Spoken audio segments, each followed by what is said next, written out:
folhado. El creador esquelético.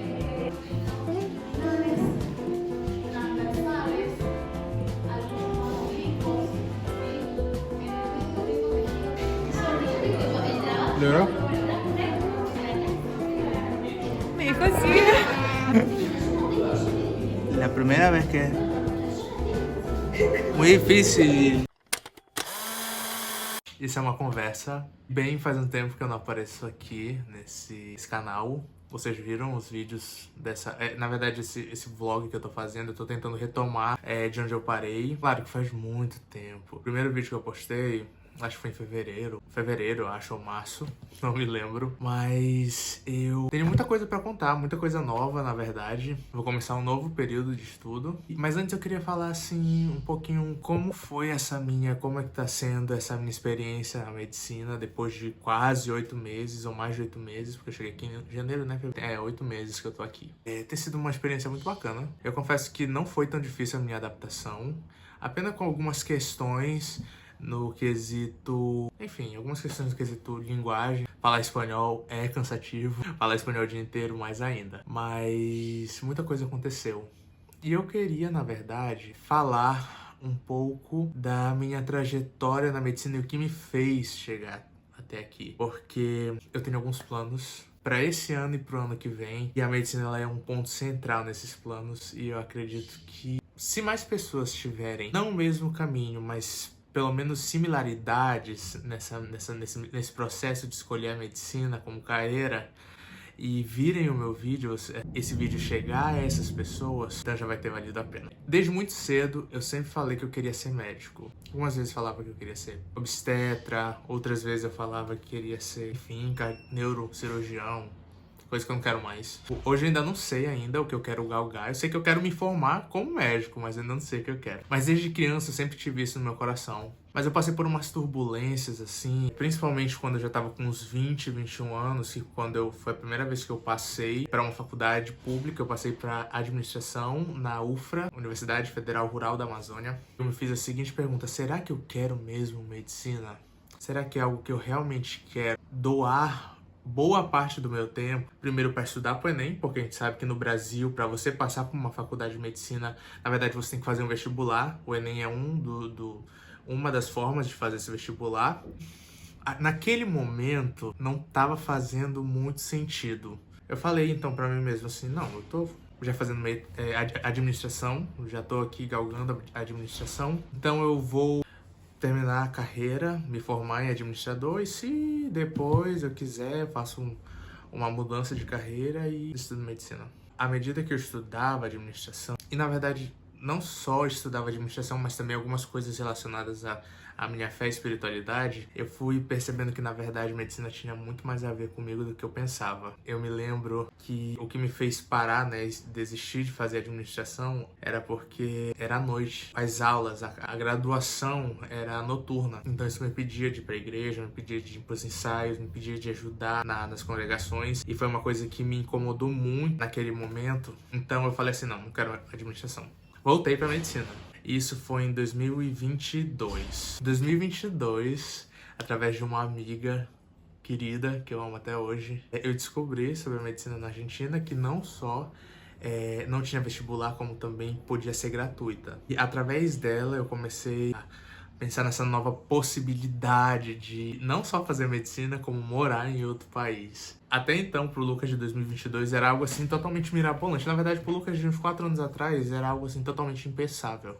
Foi aí que eu comecei a pensar no que eu devia fazer. Até então, eu só conhecia a UBA, né? Universidade de Buenos Aires, que é a mais conhecida, que é literalmente a porta de entrada para você conhecer essas universidades argentinas. Mas hoje eu estudo na UNR, Universidade Nacional de Rosário, aqui na cidade de Rosário, onde eu vivo atualmente. E quando eu comecei a pensar em vir para a Argentina, até então eu pensava em ir para UBA, comecei a falar com os meus pais.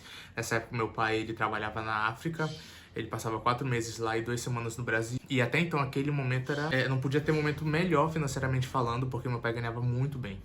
Só que aconteceu alguns percalços que me impediram. Mas hoje eu entendo assim que na verdade não era um atraso, na verdade era um tempo necessário para mim. Como eu disse, eu sou cristão. Muitas das coisas que entraram em debate, interiormente falando, foi no quesito da minha fé. Será que eu amo mesmo o Senhor? Será que eu seria fiel? Por que eu tô falando nesse sentido? Eu sou filho de pastor, né?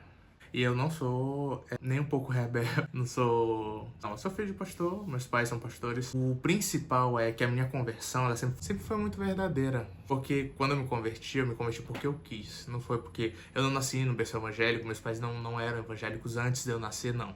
Eu me converti, depois meus pais vieram pra igreja evangélica. Uma dessas perguntas ficava no meu coração: será que eu amo mesmo a Deus? A ponto de ir para um outro país, viver longe da igreja no Brasil, né? Aqui eu tenho uma igreja, lógico, mas assim, é muito complicado porque você não tá mais perto de seus pais. Então, existe uma certa liberdade de fazer o que quiser. Realmente existe. Mas eu perguntava assim: será que eu vou ser fiel o suficiente para viver a minha cristandade num país novo, longe da minha família, longe das pessoas que eu conheci, dos meus líderes no Brasil, dos meus amigos, e se há toda uma nova vida, conhecer novas pessoas, uma nova igreja, novos pastores e líderes, uma nova rotina, porque medicina exige que você tenha uma rotina diligente de estudo. Não é fácil.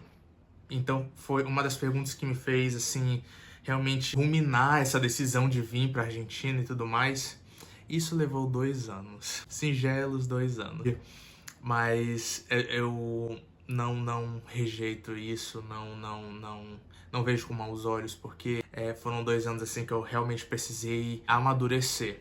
Em muitos sentidos, não só pessoalmente falando, em caráter, mas também amadurecer na minha fé com o Senhor, para que eu não ficasse à mercê de meus próprios desejos, das minhas próprias intenções ou de influências externas. Tipo, foi uma pergunta que eu fiz e eu fui muito intencional com o Senhor, de saber se eu realmente ia conseguir me manter fiel. Assim, até agora eu tô conseguindo. Desde o último vídeo que eu fiz, entrei numa nova igreja, agora eu tô tocando no ministério, porque eu também sou músico, eu sou ministro de louvor, eu tô servindo a minha congregação local. Tem sido muito abençoador, sabe? Tem sido, nesses poucos meses que eu tô aqui na Argentina, eu tenho visto muito do amor do Senhor, mesmo em meio às dificuldades, porque é difícil vir pra cá. É difícil no sentido de... na cosmovisão cristã que eu tô falando, sabe? É difícil ficar longe da minha família. Nossa, eu sinto muito saudade. É difícil ver os meus amigos fazendo coisas e eu estando longe e não podendo estar junto, sabe? É difícil. E ainda é mais difícil conseguir concretizar novas amizades aqui. É difícil construir novas amizades aqui. Na verdade, em qualquer lugar novo. E eu sempre fui muito cuidadoso com as amizades que eu escolho, na verdade, né? Até hoje. Tem sido uma caminhada árdua. E eu percebo que até agora o Senhor está me amadurecendo em muitos pontos. Essa é a história de como eu cheguei até aqui na medicina, mas ela não acabou, porque ainda tô no primeiro ano. E no próximo vídeo eu vou falar sobre como tá sendo o meu primeiro ano. Eu espero que vocês tenham gostado. Foi muito bom falar sobre isso. E caso você esteja passando por isso, não só de vir pra Argentina fazer medicina, mas de sair da sua casa, do seu conforto, para outros locais, para lugares longe da sua família, onde você vai ter que se readaptar, eu quero te falar que não tenha medo. É difícil, é cansativo, é árduo, mas vale a pena. E existe um processo, existe um propósito. Existe um propósito, essa é a palavra. Então, se até aqui você conseguiu andar, ainda existe força nas pernas para andar, eu acredito que essas forças continuarão até o final desse processo. E o propósito que vai se cumprir através disso vai ser muito gratificante. Espero que vocês tenham gostado.